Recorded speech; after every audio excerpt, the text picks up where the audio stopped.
Menghitung hari jelang Idul Fitri 1446 Hijriah, pemerintah memprediksi puncak arus mudik akan terjadi pada 28 hingga 30 Maret dengan jumlah pemudik mencapai 146 juta orang. Demi mudik lebaran yang aman, nyaman, dan lancar pastinya, koordinasi antar instansi dan kesadaran masyarakat untuk tertib berkendara harus disiapkan. Saya Ayu Rahmawati, kita mulai CNN Indonesia Prime Plus lengkapnya.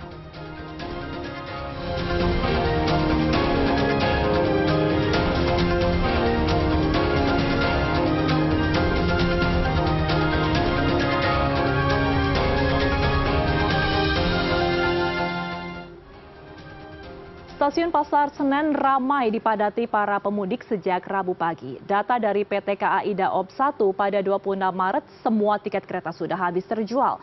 Sebanyak 27.969 penumpang tercatat akan meninggalkan Jakarta dari stasiun Pasar Senen. Dan seperti inilah suasana stasiun Pasar Senen 5 hari menjelang Hari Raya Idul Fitri. Peningkatan penumpang yang lebih dari 100% dibanding hari biasanya membuat banyak penumpang yang tidak kebagian tempat duduk harus duduk di lantai. Kepala Humas PT KAI Daob 1 Jakarta mengatakan tahun ini terjadi peningkatan penumpang sebanyak lebih dari 8% dibanding mudik lebaran tahun lalu.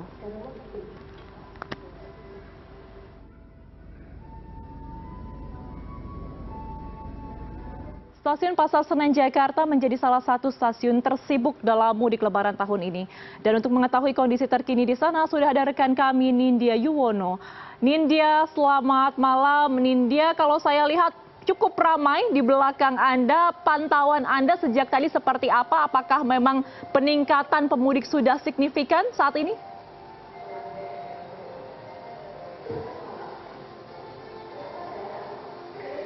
Selamat malam Ayu, betul sekali beberapa hari jelang lebaran saat ini kami melaporkan dari stasiun Pasar Senen Jakarta di mana memang saat ini sudah ramai oleh calon penumpang atau pemudik yang akan melakukan perjalanan ke sejumlah daerah di Pulau Jawa.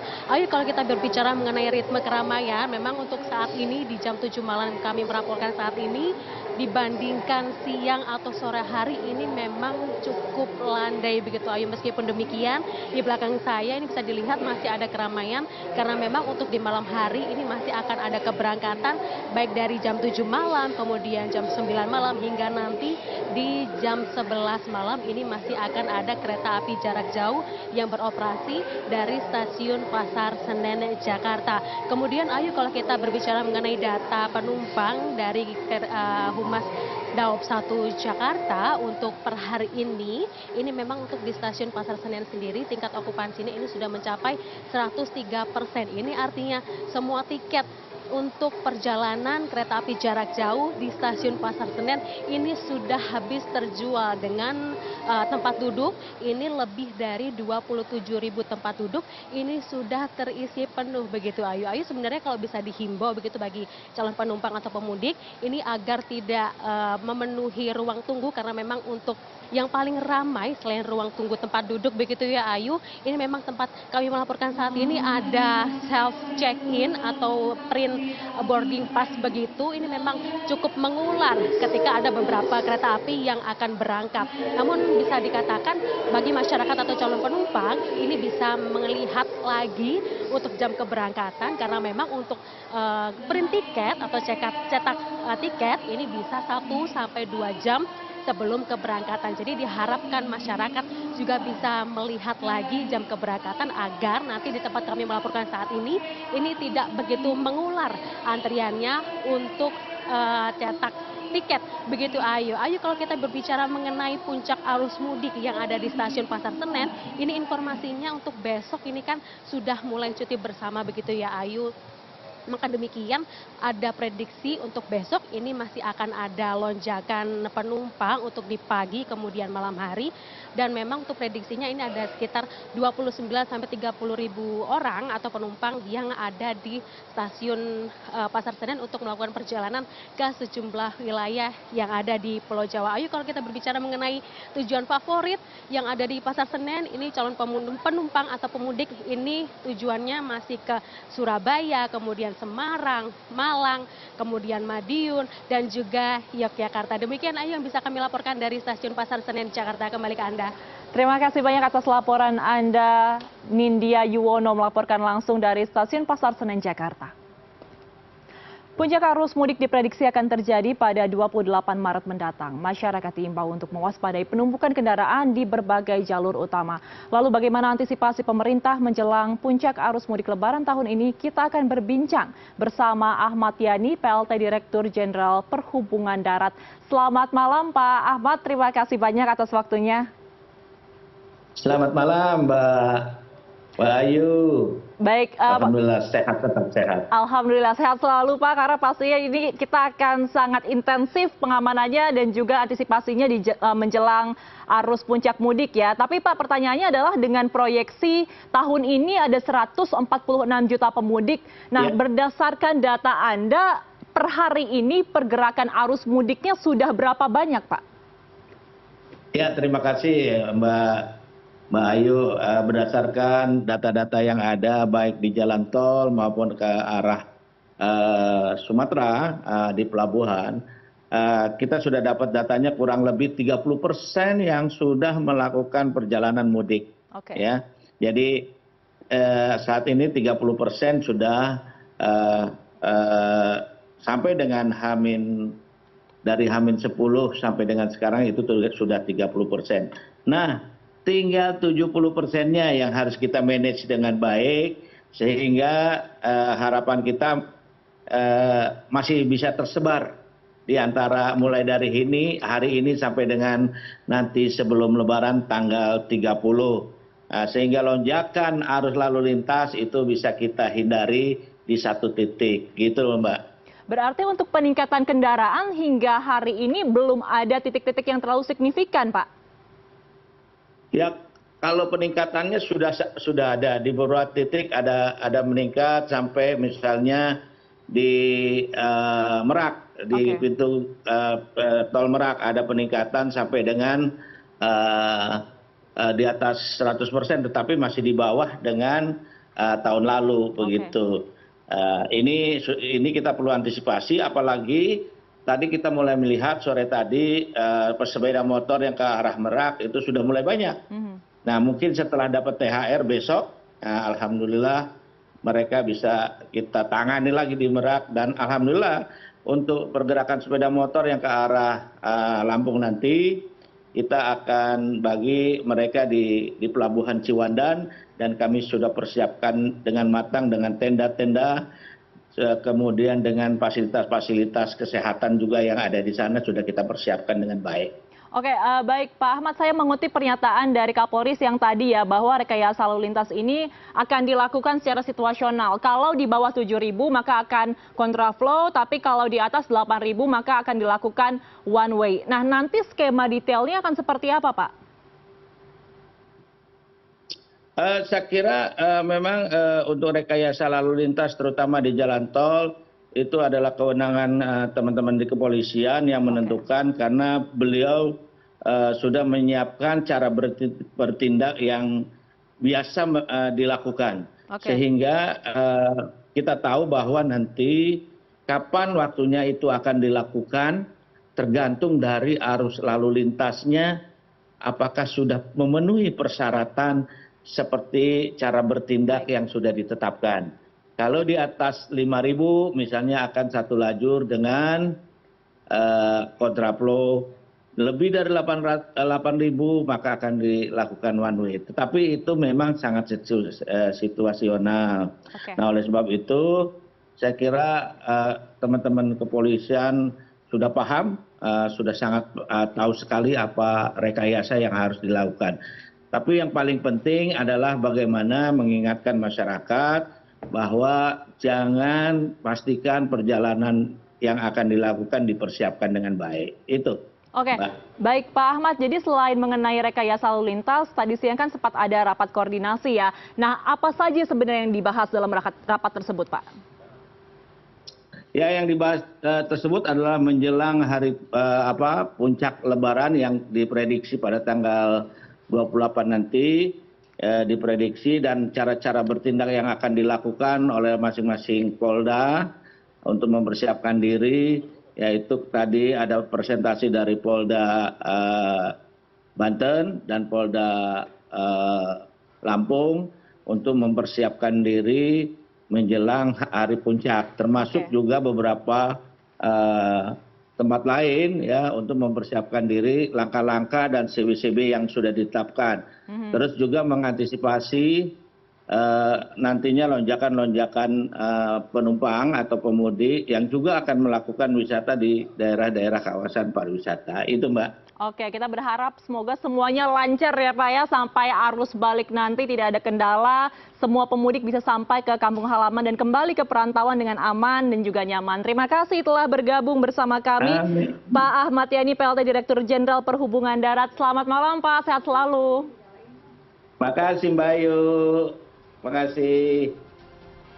Puncak arus mudik yang terjadi setiap tahun kerap diwarnai dengan sejumlah tantangan, mulai dari kemacetan hingga potensi resiko keselamatan.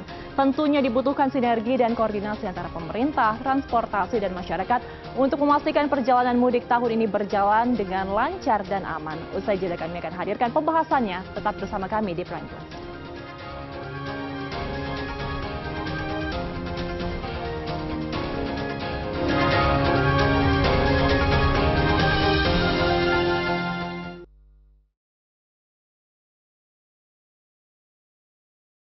Erlangga, panggilannya Mas Erlangga ya? Elang. Elang berarti. Iya, Kalau sama Pak Darman sebenarnya udah beberapa kali. Belum pernah ketemu langsung Pak kita. Iya, lewat Zoom.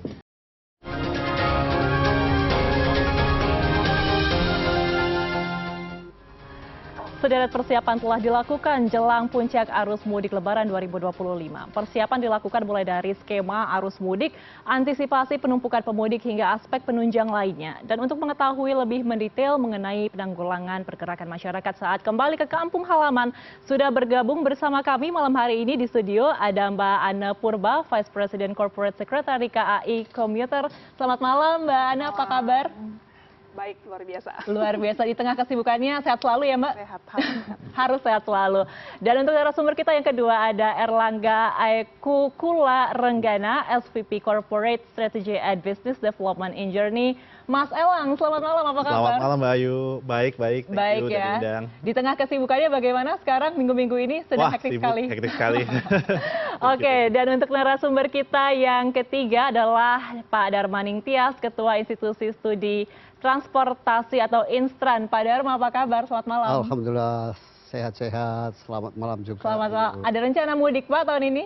Ya mudah-mudahan. Mudah-mudahan Belum ya. beli tiket. Belum beli tiket. Oke. Ya nanti kalau nggak dapat tiket tinggal kontak Mbak Ana. Nah, boleh disiapkan berarti ya Mbak Ana habis ini ya. Oke, mengenai mudik tahun 2025, saya mungkin ke Mbak Ana terlebih dahulu. Mbak Ana, kalau data yang saya himpun hari ini sudah ada 2,9 juta tiket yang terjual oleh PT KAI. Nah, dari data tersebut sebenarnya apakah sudah terlihat peningkatan arus mudik pada hari ini atau sebenarnya nanti ketika H-3? Ya. Jadi ada yang menarik nih ya, ketika pemerintah membuat aturan work from anywhere. Biasanya H-10 itu kan akupansinya itu masih 98%, 95%. Tapi dari hari Jumat sampai hari Minggu kemarin akupansi kami luar biasa. Jadi ada peningkatan 20 sampai 45% dibandingkan dengan tahun 2024. Jadi 70%-nya itu berangkat dari stasiun-stasiun ekonomi gitu ya. Jadi kami melihat ini satu fenomena yang berbeda dengan 2024 dengan adanya kebijakan selain cuti bersama, ada juga work from anywhere. Nah, potensi peningkatan penumpang itu proyeksi kami ada di angka 6-7%, Pak. Tetapi kemarin ada peningkatan sangat luar biasa, tetapi alhamdulillah puji Tuhan ya, di Jakarta sendiri untuk kereta jarak jauh itu sudah bisa naik di Pasar Senen, Gambir, Jatinegara, Bekasi, dan Cikarang yang terkoneksi dengan KRL. Sehingga penumpukan itu bisa kita urai. Gitu ya. Dan kereta juga per tanggal 1 Februari itu kan meningkat dengan adanya grafik perjalanan kereta yang baru. Tetapi khusus Lebaran ini kita juga menambah lebih dari 1.000 perjalanan untuk support mudik. Masih ada tahun penambahan 2025. 1.000 perjalanan. Ya, sudah kita jual semuanya. Oke. Jadi dengan peningkatan okupansi yang tadi Mbak Ana sebutkan, ini artinya akan lebih mudah mengurai kepadatan pemudik di tahun ini dibandingkan dengan tahun 2024?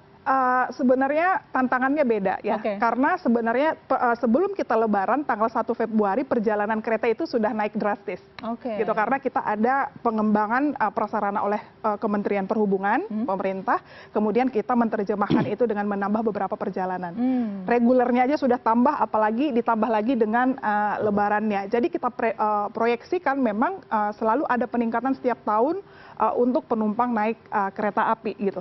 Ternyata dengan adanya kebijakan work from anywhere ini di H-10 pun ternyata sudah sampai di atas 120% orang naik kereta api. Wah, luar biasa berarti ya pergerakannya tahun ini. Oke, saya ingin ke Mas Elang. Mas Elang, kalau kita melihat ini kan pergerakannya sudah terlihat ya, meskipun nanti puncaknya masih diprediksi tanggal 28 Maret begitu. Ini kan bisa dilihat sebagai sebuah peluang tapi juga tantangan pastinya kan. Nah, apa yang sudah dilakukan oleh Injourney untuk mengantisipasi peluang dan tantangan ini? Karena setiap tahun seperti kata Mbak Ana akan berbeda-beda tantangannya. Ya, baik. Terima kasih Mbak Ayu. Jadi kalau dari Injourney Airport sendiri, kita melihat bahwa sebenarnya angkutan lebaran ini adalah sebuah peluang bagi kita. Jadi kita sudah menerapkan banyak sekali operasional improvement yang terjadi di Injourney Airports, seperti dari AOCC, kita Airport Operation Control Center, kita sudah ada. Jadi kalau Mbak Ayu nanti ke Injourney Airport tuh sudah bisa melihat di control room, itu sudah bisa melihat operasi seluruh bandara. Bahkan kita sudah menerapkan predictive analysis juga. Nah, termasuk juga kita menerapkan manajemen sistem berbasis traffic. Jadi kita sudah bisa mengoptimalkan pelayanan di mana jam-jam puncak itu terjadi peningkatan penumpang. Nah, sehingga memang kita di situ bisa melakukan efisiensi dan optimalisasi daripada layanan untuk menjaga service level. Dan kita juga sudah melaksanakan penertiban slot terhadap airlines. Karena airlines di sini kan mitra kita, supaya untuk juga memberikan layanan kepada penumpang supaya ya ini tidak terlalu banyak delay lah gitu. Dan kita sebenarnya juga di dalam angkutan lebaran kali ini kita menerapkan operasi 24 jam. Nah, ini signifikan sekali Mbak Ayu, karena operasi 24 jam ini akan memberikan ruang bagi airlines untuk bisa dapat berkoordinasi dan menerapkan slot yang lebih banyak. Dengan slot yang lebih banyak, jika memang nanti terjadi delay atau jika terjadi cuaca buruk, itu tidak akan mempengaruhi hari setelahnya, karena akan bisa kita selesaikan dalam hari yang sama. Nah, ini yang sepertinya akan sangat signifikan dalam membantu angkutan lebaran. Dan juga kita mengerahkan tambahan masa untuk pegawai servis, kita menerapkan tambahan 16.300 pegawai untuk menservis selama angkutan lebaran ini. Layanan 24 jam ini di semua bandara? Di semua bandara, 37 bandara yang dikelola oleh Angkasa Pura Indonesia. Injourney Airport sekarang namanya.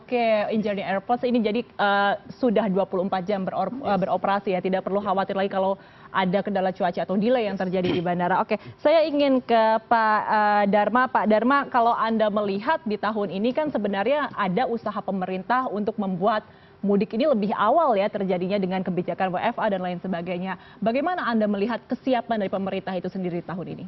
Kalau kesiapan pemerintah jauh lebih siap. Jauh lebih siap dibanding 2024? Tapi yang nggak siap pemudiknya. Jadi siap karena pemerintah sudah mengantisipasi termasuk WFA dan libur lebih awal, maka soal kesiapan jelas sangat siap.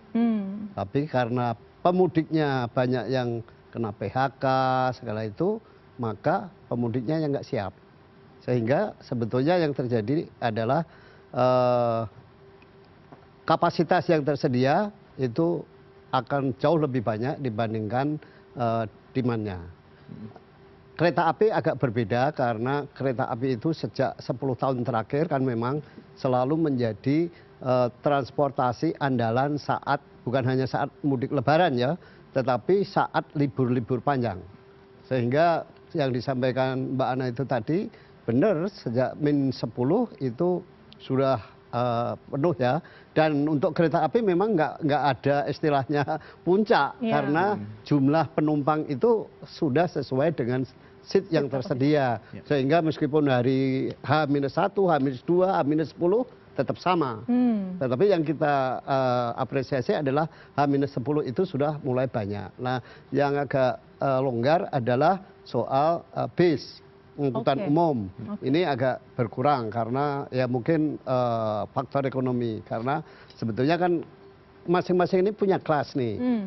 Kalau pesawat itu kan jarak jauh. Kaya miskin kalau bisanya ditempuh dengan pesawat ya harus pakai pesawat. Kereta, nah ini dengan tarif yang agak tinggi itu sebetulnya kelas menengah ke atas. Itu ya. Nah yang base ini kan sebetulnya yang lapis ya buruh bangunan, pedagang, sebagainya itu. Nah ini yang mengalami agak stagnan gitu. Nah penyeberangan lain lagi ya, penyeberangan itu terutama Merak ya misalnya, kaya miskin ya semua kalau mau ke Sumatera kecuali lewat udara ya pasti akan lewat penyeberangan. Nah cuma ini yang miss di Merak adalah soal pengaturan lalu lintasnya karena angkutan barang itu dialihkan ke pelabuhan BBC sama Ciwandan, Meraknya hari ini kosong. Jadi hari ini dermaga-dermaga di Merak dan kapal-kapalnya hanya termuat 30% saja. Tapi kemacetan ada ke arah pelabuhan Ciwandan dan BBC. Nah ini saya kira missnya. Tapi kalau dari segi kapasitas baik kereta, pesawat, kapal maupun bis sebetulnya cukup. Jadi itu persiapan pemerintahnya. Oke, Pak, tapi kalau saya lihat dari beberapa pantauan tim kami di lapangan, ini ada fenomena yang cukup menarik bahwa sepertinya sekarang masyarakat ini juga sangat suka menggunakan kendaraan pribadi. Datanya ada 33,71 orang menggunakan kendaraan pribadi dibandingkan dengan transportasi umum. Nah, kenapa Pak? Apakah ini karena faktor kalau kendaraan pribadi lebih murah atau seperti apa kalau analisis Anda? Enggak, itu sebetulnya karena kebutuhan di tempat pemudik. Katakanlah misalnya, nggak usah jauh-jauh ya. Saya sebagai orang Jogja ya, kalau misalnya naik kereta, ya saya berhentinya kan di stasiun. Entah stasiun Lempuyangan, entah stasiun Jogja. Tapi misalnya saya tinggal di Gunung Kidul atau di Kulon Progo. Bagaimana kelanjutannya? Dan ketika saya mau melakukan mobilitas di daerah di Gunung Kidul atau di Kulon Progo, nggak tersedia angkutan umum, bagaimana? Akhirnya apa? Ya kendaraan pribadi menjadi pilihan, termasuk sepeda motor. Jadi bukan, kalau sekarang mungkin gaya-gayaan nggak lagi ya dengan adanya Gokar, Grab dan sebagainya gitu ya. Artinya kan kalau pengen terlihat mewah kan bisa sewa Gokar, bisa itu. Tetapi yang paling penting adalah kebutuhan mobilitas di daerah area mudik itu. Itu satu. Kedua, kalau berdasarkan survei dari BKT, Badan Kebijakan Transportasi itu, sebagian orang yang mudik itu kan bukan sekedar untuk silaturahmi saat Idul Fitri, tetapi memanfaatkan liburan untuk pergi ke daerah-daerah wisata. Nah, untuk sampai ke sana itu memerlukan angkutan umum, memerlukan sarana angkutan yang memadai. Dan karena angkutan umum nggak ada, ya kendaraan pribadi. Itu jadi, jawabannya kira-kira. Oh, jadi alasannya memang karena kebutuhan di kampung halamannya seperti itu ya Pak. Oke, saya ingin kembali ke Mbak Ana. Mbak Ana, ini kan kalau dikatakan saat ini belum jadi puncak arus mudik begitu ya, dan kita juga akan menghadapi puncak arus balik pada awal April nanti prediksinya. Nah, apa antisipasi yang sudah dilakukan oleh PT KAI untuk bisa menanggulangi penumpukan dari arus mudik tersebut? Ya, jadi ada 8 strategi di KAI ya, bekerja sama juga dengan DJKA. Yang pertama kita, ketika kita melihat prediksi ini akan meningkat, kita ada namanya ramcek. Ramcek itu untuk memastikan fasilitas-fasilitas, sehingga tadi kita juga melakukan rekayasa pola operasi di mana kereta bisa berhenti untuk mengantisipasi kepadatan di stasiun Senen misalkan. Kita pecah di Jatinegara, Cikarang dan yang lainnya. Kemudian ada namanya kereta inspeksi bersama KNKT. Sekarang lagi cuaca ekstrim. Satu perjalanan terganggu itu akan berdampak ke semua perjalanan kereta. Sehingga di KAI itu kita bisa mapping di mana sebenarnya area-area yang sangat riskan dengan cuaca ekstrim. Dari sana kita yang ketiga adalah ada namanya posko prasarana. Posko prasarana ini kita melihat kemarin untuk perlintasan. Perlintasan itu banyak yang tidak dijaga. Mengantisipasi kami melakukan inisiatif untuk menambah petugas-petugas di area perlintasan. Ya, untuk membuat lancar ya perjalanan kereta ini. Karena kan orang maunya tepat waktu ya untuk datang ke rumahnya gitu ya, sholat id dan yang lainnya. Kemudian ada namanya Posko Sarana. Posko Sarana ini kami memiliki cadangan-cadangan kereta, ketika ada gangguan langsung bisa ditangani, supaya tidak terjadi penumpukan tadi. Kemudian ada namanya Posko Pelayanan. Posko Pelayanan ini untuk nambah keretanya, petugas kebersihan harus ditambah, petugas informasi di stasiun harus ditambah. Kemudian kita juga melakukan mudik gratis. Ya, mudik gratis itu lebih dari 20.000 seat. Ada 400 seat yang disiapkan oleh kereta, ada selebihnya itu bekerja sama dengan Kementerian BUMN dan BUMN. Ya, tadi kita sudah memberangkatkan juga supaya apa tadi yang disampaikan oleh Pak Darmaning Tias, mengurangi penggunaan transportasi pribadi. Kemudian kita melakukan mendukung pemerintah untuk melakukan motor gratis ya. Angkutan motis ini tadi supaya orang biasanya ke Semarang dan Jogja dia milih naik motor supaya lebih murah.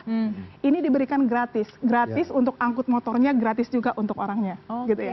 Jadi ini juga sekitar 7.000 seat ya Pak ya untuk kita siapkan. Kemudian ada kesiapan yang namanya safety, bekerja sama dengan TNI Polri untuk melakukan pengamanan, dan untuk pelayanan kami menambah yang namanya face recognition. Karena penumpang kami setiap tahun nambah, nggak mungkin manual untuk melakukan boarding, sehingga face recognition itu terkoneksi ke Dukcapil. Ini juga untuk memastikan bahwa tiket itu tidak palsu. Karena satu tiket satu nama itu ketika terkoneksi ke Dukcapil itu kan akan ngasih tahu bahwa ini sebenarnya orang yang tepat gitu ya. Orang yang memang benar-benar tidak ada calo gitu. Jadi ada 2 tugas di situ tentang keamanan data pelanggan, calo kemudian lebih ringkas masuk ke stasiun tanpa ada petugas tambahan, tapi dengan face recognition gitu. Jadi ada digitalisasi juga karena penumpang kami ada 4,7 juta yang kami prediksi akan naik kereta selama 22 hari di Lebaran. Sudah mengandalkan teknologi ya untuk Lebaran tahun ini. Kalau ke Mas Elang mungkin kalau tadi sudah ada 8 strategi dari PT KAI, kalau dari Injernie sendiri seperti apa ini untuk lonjakan di tahun 2025, terutama kalau kita melihat kan cuaca akhir-akhir ini juga sangat tidak menentu begitu ya Mas untuk penerbangan. Ini kan hal yang sangat krusial begitu. Bagaimana Mas? Baik, kalau misalnya dari kami, terutama dari sisi sektor konektivitas udara ya di bandara, kami melihat bahwa sebenarnya puncak arus mudik itu kan akan terjadi di Jumat besok, 740.000 kurang lebih lah pemudiknya, dan nanti arus baliknya di hari Senin tanggal 7 April itu sekitar 760.000 juga. Dan secara agregat ya kita sebenarnya in total dalam angkutan Lebaran ini, periode ini kita akan ada sekitar 10 juta penumpang yang akan menaiki pesawat udara. Untuk itu memang kita harus siapkan semua sarana dan prasarana supaya bisa operasional. Yang tadi mungkin paling utama untuk dalam memitigasi adanya resiko cuaca, layanan 24 jam tadi. Itu yang paling berpengaruh so far ya. Karena dengan adanya layanan 24 jam, slot akan bertambah.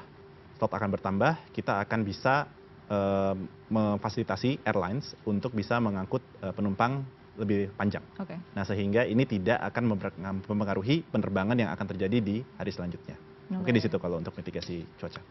Tapi kalau misalkan Injernie sendiri ini juga menangani masalah pariwisatanya ya Mas ya? Ya, nah untuk persiapannya seperti apa? Karena kan ini pasti akan ada lonjakan yang luar biasa. Apakah memang sudah disiapkan secara khusus, adalah layanan khusus untuk pariwisata di daerah-daerah yang jadi rute favorit mudik? Betul, jadi kami juga melihat ya, waktu libur ini kan cukup panjang. Jadi tidak hanya mudik, tetapi juga barangkali masyarakat akan berwisata. Ya, bersama keluarga. Bersama keluarga, bersama teman-teman dan lain sebagainya. Nah, kami melihat di sini kita siapkan beberapa hal. Yang pertama, dari sisi akomodasi. Nah, dari sisi akomodasi dari Injourney Group, melalui Injourney Hospitality, kita itu mengelola 42 hotel. 42 hotel yang biasanya tuh occupancy rate-nya tuh sekitar 60%. Nah, di dalam masa mudik ini, kami memprediksi mungkin ini akan bisa meningkat menjadi 80%. Nah, sehingga kita siapkan armadanya supaya orang-orangnya supaya siap gitu, supaya siap. Dan kami dari sisi destinasi, kita memiliki beberapa destinasi ya, Mbak Ayu. Yang pertama mungkin ada di Nusa Dua, Mandalika, ada di Candi Prambanan, ada di Candi Borobudur, ada juga Taman Mini. Nah, ini di sini akan menghadapi lonjakan travelers yang akan mengunjungi destinasi-destinasi tersebut. Jadi kita pastikan satu destinasinya buka, dapat melayani seperti misalnya di Borobudur. Itu mungkin di dalam periode liburan ini satu hari 76.000 jangan-jangan orang yang bisa datang ke Borobudur tersebut. Di Taman Mini mungkin ya sekitar bisa dalam periode angkutan lebaran ini mungkin sekitar 180 ribuan itu yang bisa datang ke situ. Sehingga kita harus siapkan. Pertama kita harus siapkan di Taman Mini EV-nya siap. Habis itu F&B-nya tersedia dan lain sebagainya. Dari sisi activation dan program juga harus kita siapkan event. Di Prambanan contohnya ya, nanti kita dalam masa liburan ini akan ada event namanya Pasar Medang yang berkolaborasi dengan Visinema, karena Visinema ini kebetulan mau ada film baru, Jumbo. Nah ini film animasi buatan karya anak bangsa, bagus sekali. Nah sehingga itu kita melibatkan banyak sekali UMKM, ada 40 UMKM, ada F&B lokal, habis itu juga ada pegelaran budaya Nusantara yang akan dilaksanakan di dalam Candi Prambanan itu sendiri. Sehingga ini bisa menjadi satu daya tarik dan juga bisa menjadi tujuan ya untuk orang-orang yang mau mendapatkan hiburan.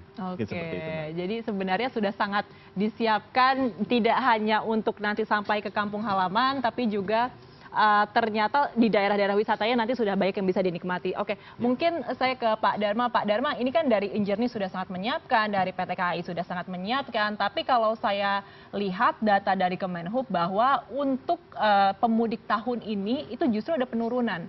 Kalau saya tidak salah, koreksi kalau saya salah, di tahun lalu itu sekitar 190 juta lebih, tahun ini 146 juta. Kenapa, Pak? Pertama saya mau jelasin soal data itu. Sebetulnya yang dimaksud itu bukan orang, tapi pergerakan. Orang dengan pergerakan beda. Misalnya kalau pergerakan, saya dalam mudik ini akan melakukan 2 kali pergerakan. Satu saat mudik saya pergi ke Jogja, saat balik saya pergi ke Jakarta. Itu satu orang 2 pergerakan.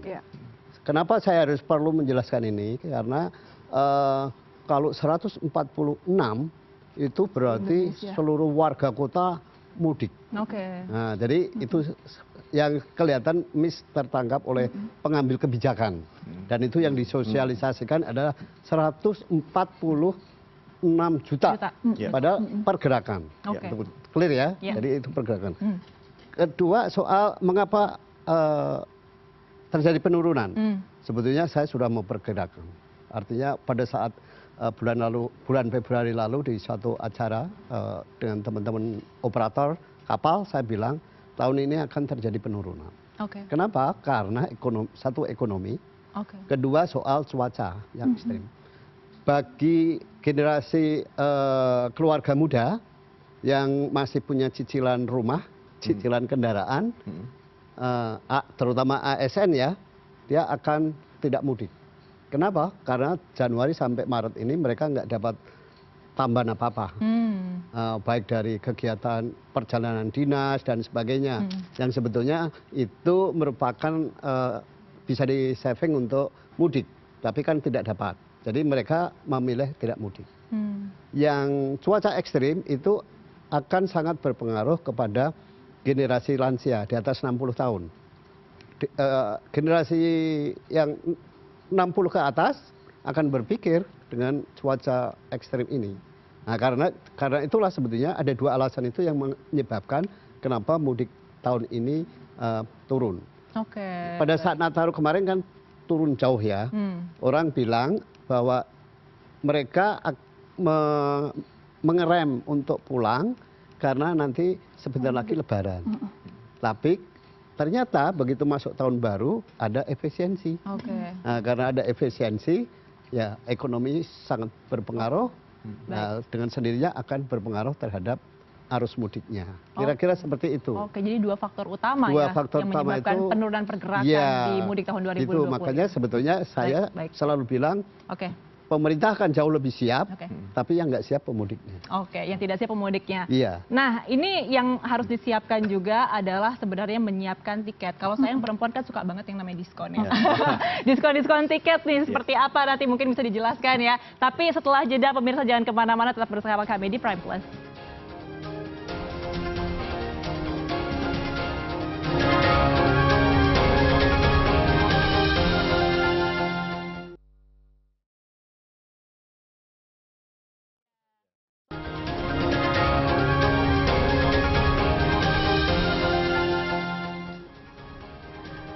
Dan kami akan lanjutkan perbincangan kami malam hari ini bersama Mbak Ane, Mas Elang, dan juga Pak Dharma. Saya ke Mbak Ane. Mbak Ane sebagai perempuan penyuka diskon, yang pasti masyarakat juga ingin tahu kira-kira masih ada tidak kesempatan untuk mendapatkan diskon. Karena kan kemarin sempat ada diskon, sempat ada penambahan armada. Apakah setelah ini masih ada kemungkinan penambahan? Ya. Tiket kereta itu ada yang mengatur undang-undang, jadi ada tarif atas, ada tarif bawahnya. Ya. Dan mayoritas saat ini yang kami jalankan adalah kereta-kereta ekonomi, baik itu yang bersubsidi oleh pemerintah dan juga secara komersil oleh KAI. Tapi kemarin kami mendukung upaya-upaya untuk orang bergerak tadi, ya, dengan flash sale, dengan harga ekonomi hanya 100.000, kemudian bisnis 200.000, eksekutif 300.000, dan menyiapkan yang namanya 400 seat untuk gratis. Gitu ya. Jadi untuk promo-promo itu sudah kami jalankan, dan itu tadi saat ini kondisi akupansinya itu untuk kereta jarak jauh sudah 80%. Artinya tinggal 20% itu pun sebenarnya adalah untuk yang kontraflow mayoritas ya. Jadi memang sampai saat ini kita belum ada lagi promo karena kita sudah menggelontorkan promo lebih dari 30.000 seat kemarin ketika ada flash sale, kemudian mudik lebih awal itu 25% dan juga ada reguler 20%. Tapi kalau untuk masyarakat yang mungkin ingin go show datang membeli tiket masih bisa atau tidak, Mbak? Harus dicek secara online ya supaya tidak sia-sia datang ke stasiun bahwa tiketnya itu nggak ada gitu loh. Jadi sebenarnya online dengan offline itu satu sistem.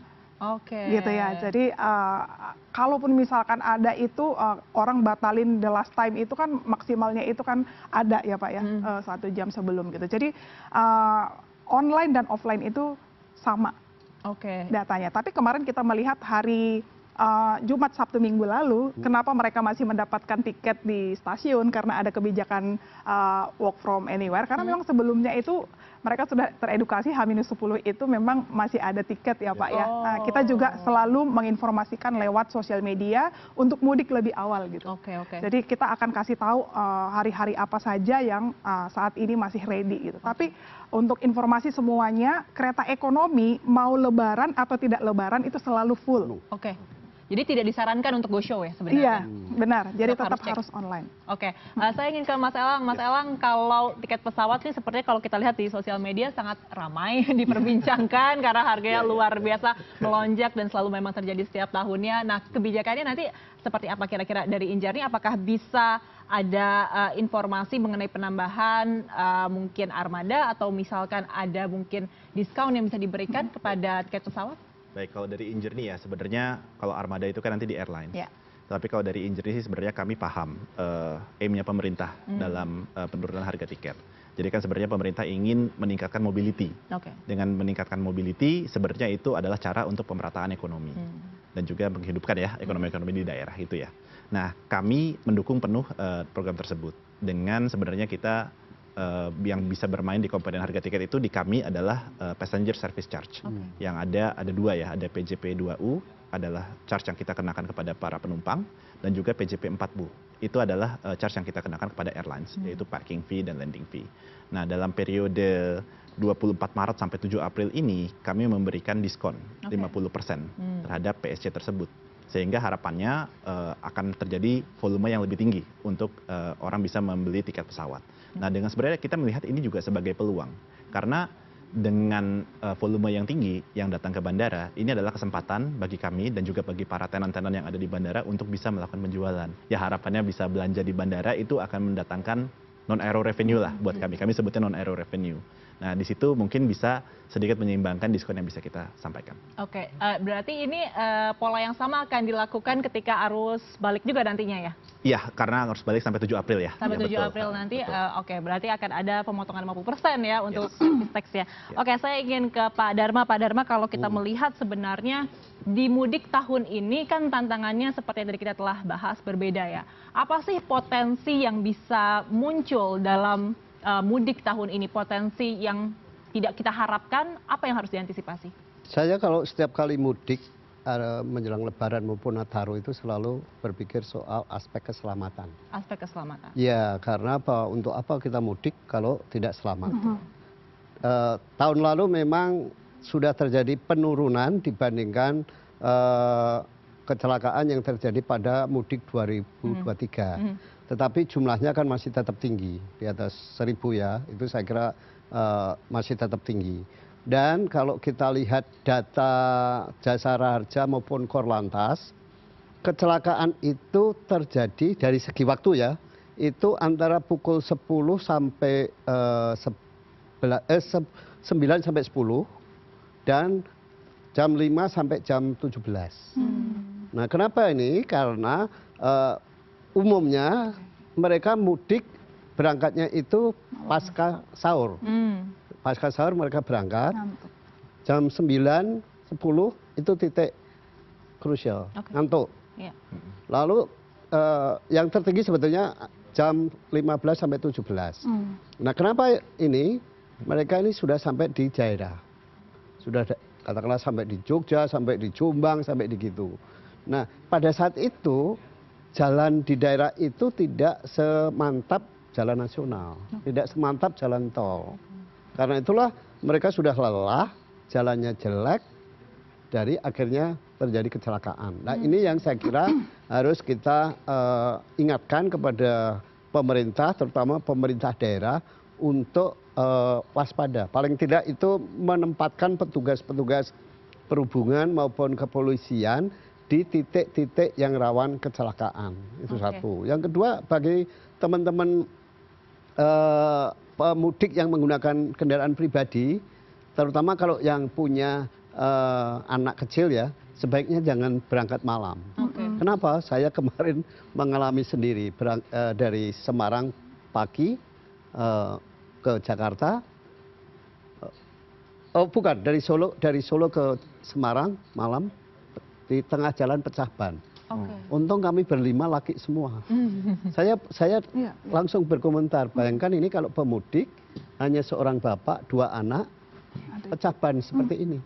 Nah, karena itu saya sarankan lebih baik jangan berangkat sore, tapi lebih baik berangkat pagi. Kalau ada apa-apa itu menjelang pagi atau menjelang siang, sehingga mudah mencari pertolongan.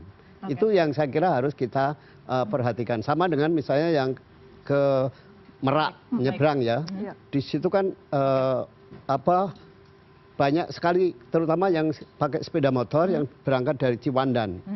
Ini sepeda motor masih dibawain barang-barang, bawa anak, ini juga harus butuh kewaspadaan. Nah, aspek keselamatan ini jangan terlewatkan. Baik, aspek keselamatan menjadi yang utama. Pak Dharma, mungkin juga para narasumber yang lain, karena waktunya sudah agak mepet, kita sampai ke closing statement. Mungkin boleh sekalian dari Pak Dharma terlebih dahulu, apa himbauan Anda untuk pemudik di tahun 2025 ini? Bisa singkat saja, Pak. Ya, saya kira yang selama ini belum terpikirkan adalah soal sampah. Cek semua di pelabuhan, terminal, kalau stasiun agak lumayan ya, rest area, selalu berserakan sampah. Jadi saya kira saya menghimbau kepada semua operator, baik itu kapal, kereta api, jalan tol, untuk mengingatkan kepada pengguna itu untuk membawa sampahnya sendiri-sendiri. Jangan membuang sampah secara berserakan. Dan bagi pemerintah, terutama terkait dengan kasus Merak hari ini yang kosong, mumpung masih ada waktu, ubah kebijakan, misalnya tidak semua kendaraan beralih ke tidak semua kendaraan berangkat dari BBC dan Ciwandan, tapi sebagian digeser ke Merak, sehingga semuanya itu bisa terdistribusi dengan lancar. Karena kalau angkutan barangnya itu berhenti, logistik di sana juga terganggu. Itu aja sih. Baik, terima kasih. Saya mungkin ke Mbak Ana sekarang. Mbak Ana, apa himbauan untuk masyarakat, terutama pengguna KAI untuk mudik kali ini? Yang pertama pasti utamakan keselamatan dan mematuhi aturan-aturan dan istilahnya mendengarkan ya untuk himbauan-himbauan dari petugas. Yang kedua, yang tadi untuk sampah ya. Jadi tidak perlu lagi cetak tiket karena kita sudah menggunakan face recognition. Itu sudah sangat mengurangi sampah. Dan yang kedua, nggak usah pakai minum botol kemasan plastik. Karena kami sudah menyiapkan water station gratis untuk semua penumpang sehingga cukup bawa tumbler. Ini sangat membantu untuk pengurangan sampah.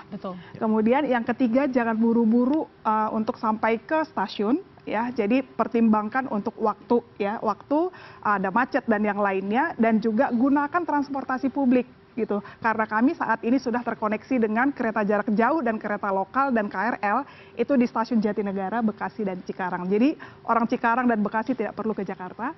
Ya, cukup naik di Bekasi ataupun Cikarang, sekarang juga di Cikampek ada. So, utamakan keselamatan, jaga kesehatan, dan jaga lingkungan untuk tetap membawa tumbler, karena kita siap melayani untuk memberikan water station. Oke, selain jaga kesehatan, jaga lingkungan juga, jaga lingkungan dan juga keamanan. Oke, terakhir dari Mas Ewang, silahkan dari Injernie, apa himbauannya? Thank you Mbak Ayu. Jadi kalau dari kami mungkin satu, kita pasti faktor safety ya. Nah ini kalau misalnya untuk pesawat ini lucu juga ya, karena sebenarnya yang paling bahaya itu adalah menuju ke bandaranya, bukan nanti pada di saat di pesawatnya. Statistik bilang bahwa sebenarnya pesawat itu adalah moda transportasi yang cukup aman. Paling aman ya? Paling aman, tetapi sebenarnya menuju ke bandaranya itulah yang harus kita antisipasi. Artinya jangan sampai mepet-mepet untuk ke bandara. Nah ini penting ya, karena kita juga mempersiapkan waktu yang cukup untuk ada di bandara. Dan sebenarnya kalau misalnya dari servis, kita memastikan di bandara-bandara utama kami servisnya itu akan seamless dan flow-nya akan lancar. Nah kami juga menghimbau kepada masyarakat kalau misalnya memang mau menikmati F&B yang ada dan juga retail-retail kita yang sudah kita persiapkan, itu boleh juga. Jadi kalau misalnya repot bawa makanan ya, bisa makan di bandara juga. Karena pilihan seleksinya sudah banyak sekarang. Dan juga pastinya tadi sama sih tentang lingkungan ya, lebih baik nanti kita nggak usah bawa minuman yang terlalu banyak ya, plastik. Kita bisa juga di bandara juga ada water station juga, bisa diisi. Dan juga pastinya nanti untuk mengunjungi destinasi-destinasi yang ada di lingkungan lingkungan kami, seperti di Prambanan, Borobudur, dan sebagainya. Mungkin itu saja Mbak Ayu. Ya pasti destinasi wisata ini juga menjadi daya tarik yang sangat ditunggu-tunggu, karena jarang sekali pulang ke kampung halaman, setahun sekali pastinya datang ke lokasi wisata adalah sesuatu hal yang sangat membahagiakan ya untuk masyarakat. Dan ke Pak Dharma juga ya, nanti akan segera mudik ya, insya Allah ya Pak ya. Semoga aman selalu ya Pak ya. Kami di sini menjaga deh, jaga kandang. Jadi tujuan wisata paling populer di Gunung Kidul. Wah, luar biasa. Pantai Selatan. Oke, baik. Terima kasih banyak para narasumber kami hari ini. Sehat selalu. Semoga mudik kali ini berjalan dengan lancar, aman sampai arus balik nanti ya. Amin. Amin. Dan sinergi dan koordinasi antara pemerintah, pihak transportasi dan masyarakat sangatlah penting untuk memastikan perjalanan mudik tahun ini berjalan lancar dan juga aman. Sebab mudik bukan sekedar tradisi, melainkan momen penuh makna bagi jutaan perantau yang merindukan kehangatan Lebaran bersama keluarga di kampung halaman. Saya Ayu Rahmawati undur diri, sampai jumpa di Prime News selanjutnya.